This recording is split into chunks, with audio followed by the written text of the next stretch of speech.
Talent is Overrated, by Geoff Colvin. Introduction. It's the middle of 1978. Inside the sprawling headquarters of Procter & Gamble in Cincinnati, two young men, both just 22 years old, are sharing a cubicle. They've just graduated from college, one from Harvard, the other from Dartmouth, and their job is to help sell Duncan Hines brownie mix. But they're not exactly setting the world on fire. They spend most of their days rewriting memos to fit the company's strict rules. Neither of them has a grand career plan or any burning ambition. In fact, their favorite pastime is playing basketball with wadded-up memos, trying to sink shots into the waste bin. A colleague would later remember them this way: "We were voted the two guys probably least likely to succeed." Now, why am I telling you this story? Because those two young men were Jeffrey Immelt and Stephen Ballmer. Before they turned 50, they would become the CEOs of two of the most valuable corporations in the world, General Electric and Microsoft. They reached the absolute pinnacle of the business world, defying every expectation anyone had of them in that little cubicle. The question is, how? Was it some hidden, God-given talent? If so, it was a talent that stayed invisible for the first 22 years of their lives. Was it superhuman intelligence? They were sharp, but no sharper than thousands of other graduates. Was it a ferocious work ethic? Not back then, it wasn't. Something else was at play. Something mysterious that separates the truly great from the merely good. And that is the mystery we are here to solve today. My name is Host Name, and this is Podcast Name. Today, we're diving into a book that fundamentally changed how we understand achievement. Talent is Overrated by Geoff Colvin. For decades, we've been told two stories about success. The first is that it comes from innate talent, that people like Mozart, Tiger Woods, or Warren Buffett were simply born with a special gift. The second story is that it's all about hard work. Just put in your 10,000 hours, and you'll get there. But Geoff Colvin, using a mountain of scientific research, reveals that both of those stories are incomplete. In fact, they're mostly wrong. He shows us that what truly separates world-class performers from everyone else is something different. It's a specific, methodical, and often misunderstood type of effort. And here's the promise I'll make to you: by the end of our time together, you will understand exactly what that secret is. You'll learn that greatness isn't a lottery ticket you're born with. It's a path that is open to anyone willing to walk it. This isn't just about becoming a CEO or a world-famous violinist. This is about unlocking your own potential in whatever you choose to do, whether that's in sports, in school, in art, or in your future career. So, let's begin our journey and uncover what really makes the great, great. Book summary. Let's start with a question that might seem simple. Why aren't more people truly great at what they do? Look around you. Think about your teachers, your neighbors, the people you see at work. Most of them are good people. They're competent. They show up every day and do their jobs well enough to keep them, maybe even get promoted a few times. They've been at it for 10, 20, even 30 years. And yet, after all that time, after all those hours, most people are just okay. They're not world-class. They don't manage businesses like Jack Welch, play golf like Tiger Woods, or play the violin like Itzhak Perlman. Why not? Our first instinct is to say it's about experience. We think, the more you do something, the better you get. But the research Colvin presents in this book delivers a shocking verdict. That's just not true. Extensive studies in a wide range of fields show that for most people, performance doesn't improve with experience. In fact, sometimes, it even gets worse. Think about that. Auditors with years of experience are no better at spotting corporate fraud than brand-new rookies. Experienced doctors often score lower on tests of medical knowledge than younger doctors do. Surgeons with decades in the operating room are no better at predicting how long a patient will stay in the hospital than residents who are just starting out. This phenomenon is so common that researchers have a name for it: the experience trap. We put in the years, we work diligently, but we don't actually get better. We just get more comfortable doing the same thing. We hit a plateau, and we stay there for the rest of our careers. So if experience isn't the answer, what is?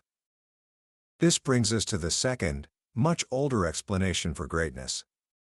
It's an idea that goes back thousands of years, to the time of the ancient Greeks. It's the idea of the gift. We believe that great performers are just born different. Mozart could compose music at age 5 because he had a divine spark. Warren Buffett says he was hardwired at birth to allocate capital. We say someone is a natural salesman or a born leader. This belief is comforting in a way. It explains why some people can do things that seem almost magical to us. And it lets us off the hook. If you're not born with a gift, then you can forget about ever reaching greatness, so there's no point in trying too hard. But here is the most important, most liberating message in Geoff Colvin's book: this belief is wrong.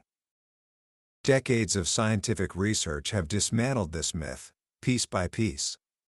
Let's start with the poster child for innate talent, Wolfgang Amadeus Mozart.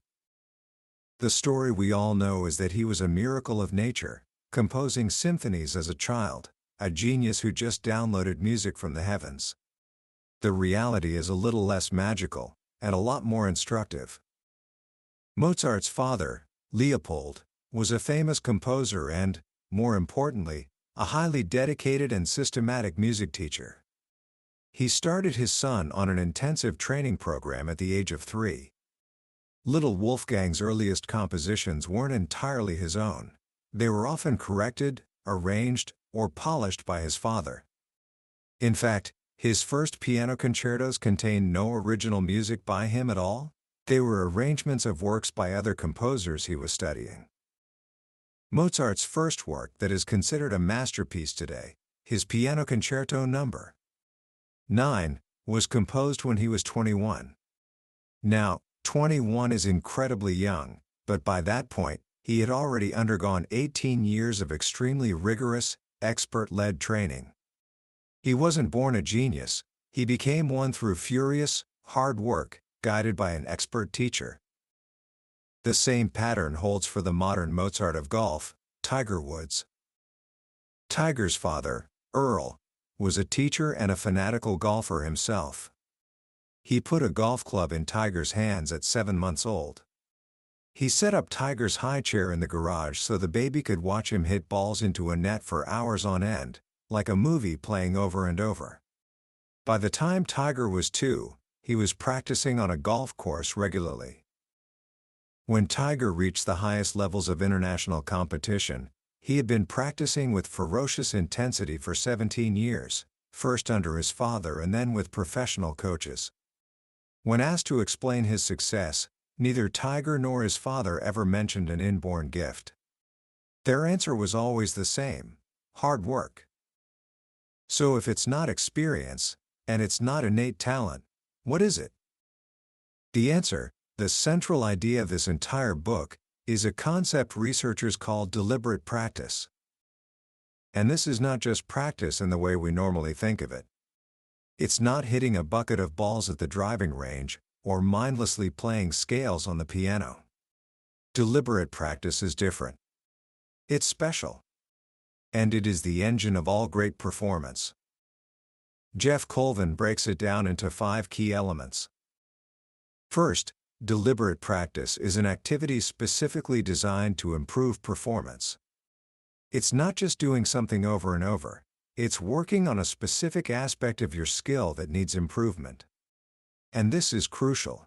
It's almost always designed by a teacher or a coach. Why? Because a good coach can see things you can't see and knows the best methods for developing skills in your field. The goal of this designed practice is to push you just outside your comfort zone. A professor named Noel Teehee calls this the learning zone.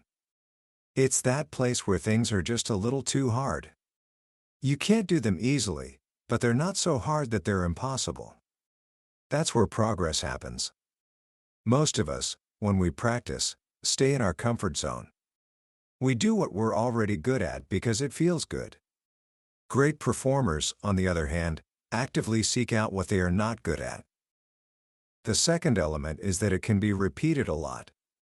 High repetition is what separates practice from performance. A quarterback might only face a certain defensive formation a few times in a season. But in practice, he can run that play 100 times. This high volume of repetition builds the skill so that when the real moment comes, it's second nature. Baseball's greatest hitter, Ted Williams, would practice swinging until his hands bled. This is the level of repetition we're talking about. Third, feedback on results is continuously available. A former executive at Goldman Sachs once said that practicing without feedback is like bowling through a curtain that hangs down to your knees. You can work on your form all day, but if you can't see which pins you're hitting, you'll never get better, and you'll eventually stop caring. Feedback tells you what's working and what's not, allowing you to make adjustments in real time. For a musician, it's the sound of the note. For a chess player, it's comparing your move to a grandmaster's move. For many of us, it's the critique of a coach or mentor. Fourth, it's highly demanding mentally. Deliberate practice is not relaxing. It's an act of intense focus and concentration. You have to be fully present, analyzing every mistake and every success. The work is so draining that even the world's top performers can only handle about 4 or 5 hours of it a day, usually broken up into sessions of 60 to 90 minutes. The legendary violinist Nathan Milstein was once asked by his teacher if he was practicing enough. The teacher replied, "Practice with your fingers and you need all day. Practice with your mind and you will do as much in 1.5 hours." And finally, the fifth element, which follows from all the others, it isn't much fun. Let's be honest. Doing things we're already good at is enjoyable. Deliberate practice is the exact opposite. It's about constantly confronting your weaknesses, failing over and over again, and pushing yourself to the point of mental and physical exhaustion. The top researchers in the field state it plainly: it is not inherently enjoyable. But here's the good news. The fact that it's hard is precisely what makes it so powerful. It means most people won't do it. So your willingness to engage in it will be the very thing that separates you from the crowd. To see what this looks like in action, let's leave the world of music and sports for a moment and look at one of the greatest football players of all time, Jerry Rice. By every measure, Rice was the most dominant wide receiver in NFL history. His records for receptions, touchdowns, and yards aren't just a little better than second place, they're about 50% better, a staggering gap in a league of elite athletes. What made him so good? Everyone agrees, he worked harder than anyone else. In team workouts, after catching a pass, he wouldn't just jog back to the huddle, he would sprint to the end zone every single time. But his real secret was his off-season workouts. 6 days a week, entirely on his own, he would engage in a brutal regimen. Mornings were for running a hilly 5-mile trail, including 10 40-meter sprints up the steepest part. Afternoons were for equally grueling weight training. His workout was so legendary that other professional players who tried to join him would sometimes get sick before the day was over. This is a perfect illustration of deliberate practice. His practice was designed to build the exact skills he needed. The hill sprints gave him explosive acceleration. The endurance running gave him a massive advantage in the fourth quarter when everyone else was tired. It involved massive repetition. The feedback was his own body telling him if he could push harder. It was mentally demanding. And it certainly wasn't fun. But the most fascinating part is this: one of the greatest football players in history spent less than 1% of his work time actually playing football games. The other 99% was spent on deliberate practice? activities designed to make him better. This is the exact opposite of how most of us approach our work. We just show up and play the game every day. We don't have activities designed to stretch us, we don't get constant feedback, and we certainly don't focus on our weaknesses. And that is why, after years of experience, we don't get much better. They found that all three groups started playing at around the same age, and they all spent about the same total amount of time on music-related activities each week. But there was one huge difference. The students all agreed that the single most important activity for improvement was practicing by themselves. Yet the amount of time they actually did it varied dramatically. The top two groups practiced alone for about 24 hours a week. The merely good group practiced for only 9 hours a week. And this advantage was cumulative. By age 18, the best violinists had accumulated, on average, over 7,400 hours of solitary practice.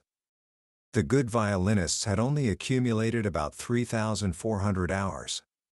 The top performers had simply put in more than double the hours of deliberate practice. There was no evidence of a fast track for high achievers. No one got to be great without putting in the hours of hard, focused work.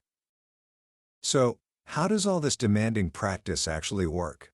What is it doing to our minds and bodies that creates such extraordinary skill? Colvin explains that it fundamentally changes us in three ways. It enables us to perceive more, know more, and remember more. Let's start with perceiving more. Top tennis players can return serves that travel at 150 miles per hour.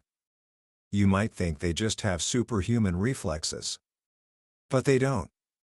Their reaction time isn't much better than an average person's. So how do they do it?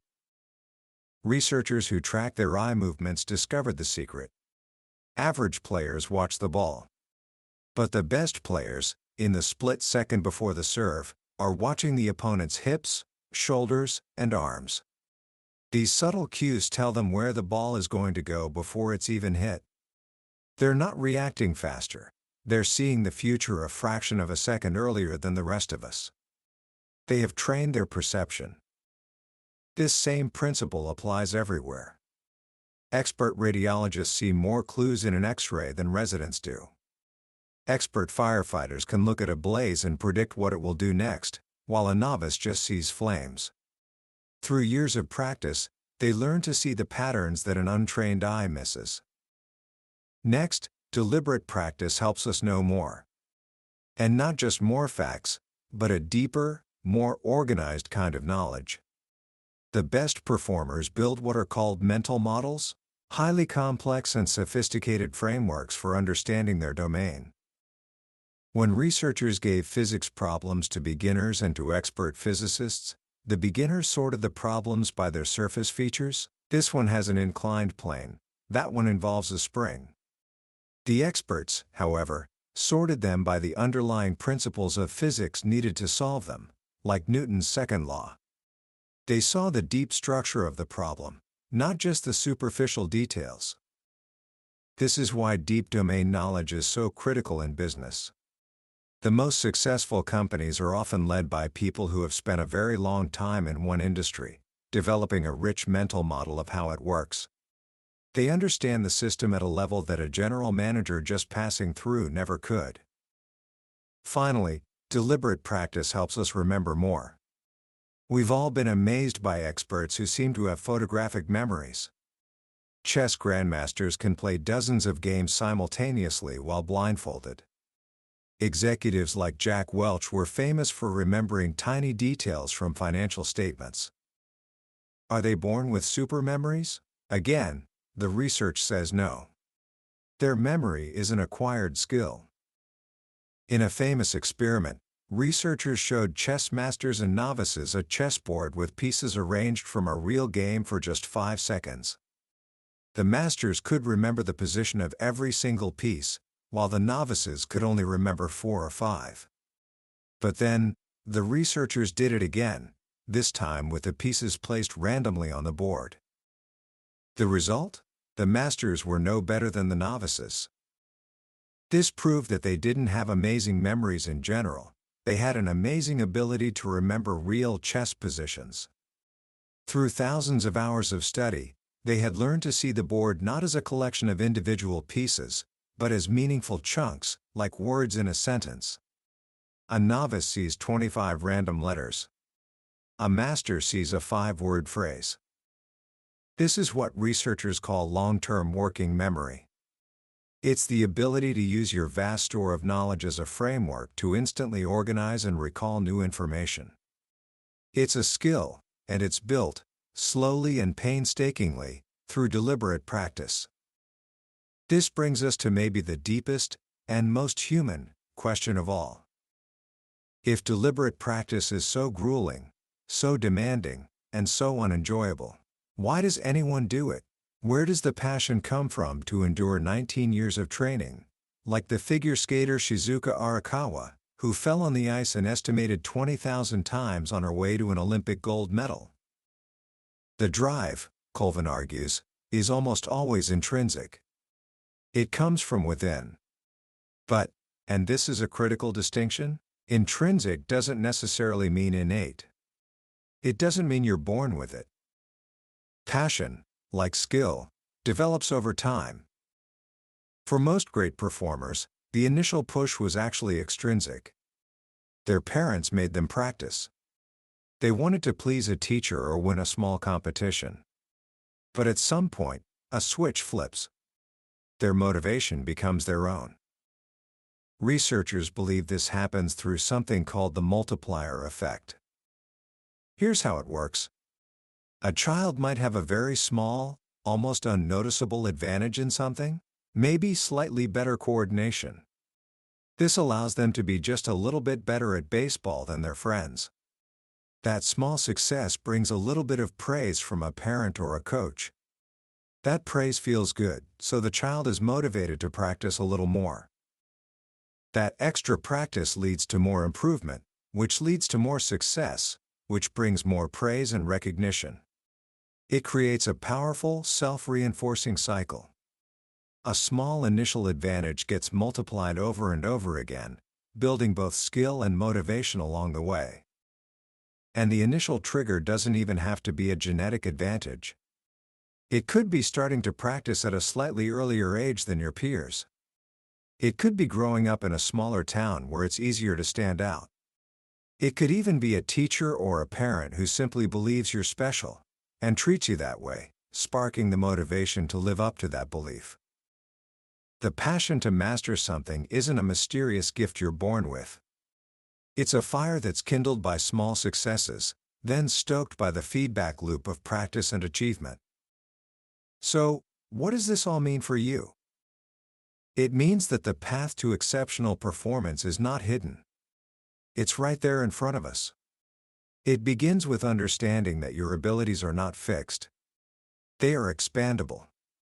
It continues with finding a teacher or a coach who can design the right kind of practice for you. And it is sustained by the belief, the deep, unshakable belief, that if you do the work, you will get better. The journey is long. The work is hard. Most people will choose not to take it. But the evidence in Talent is Overrated shouts one liberating truth: greatness is not reserved for a preordained few.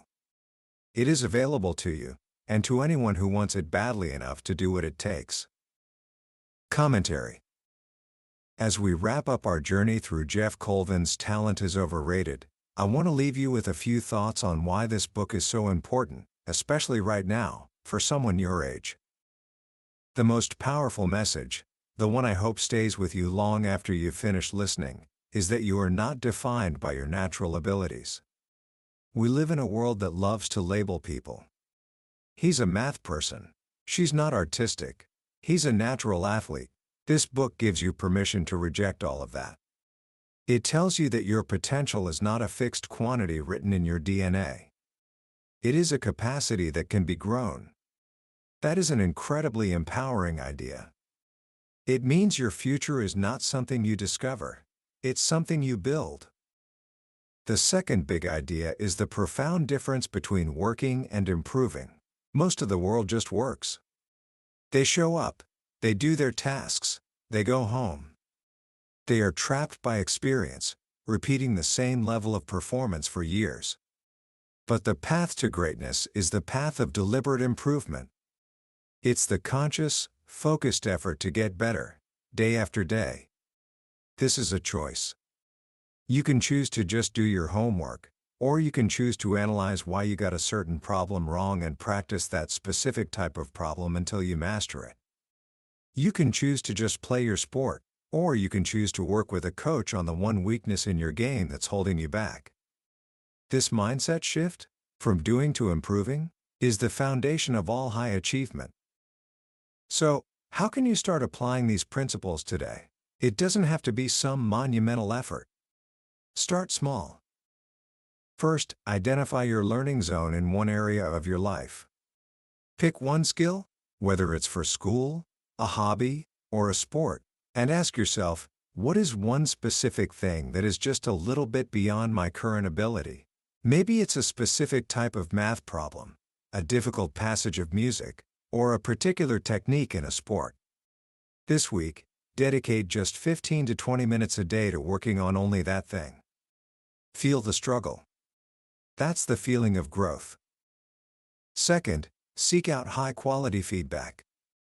The next time you turn in an assignment or finish a practice, don't just ask, "How did I do?" Ask a better question. Go to your teacher, your coach, or a mentor and ask, "What is one specific thing I could do to improve?" Listen carefully to their answer, and then make that the focus of your next practice session. Feedback is a gift. Treat it that way. Finally, start building your mental model. Read about the history of the field you're interested in.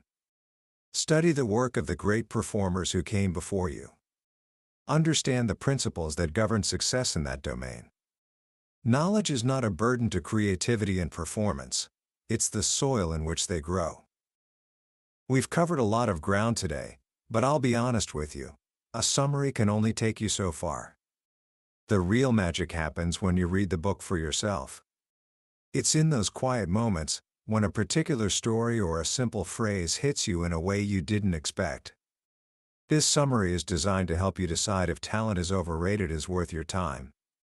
If anything we've talked about today has resonated with you, I truly hope you'll pick up a copy. Reading it isn't just about learning. It's an experience that can genuinely change the way you see yourself and your potential. The link to the book is in the description. Also, if you found this summary valuable, please take a moment to hit that like button and subscribe to the channel. It lets us know we're on the right track and ensures you won't miss our next journey into another life-changing book. Let's keep growing together.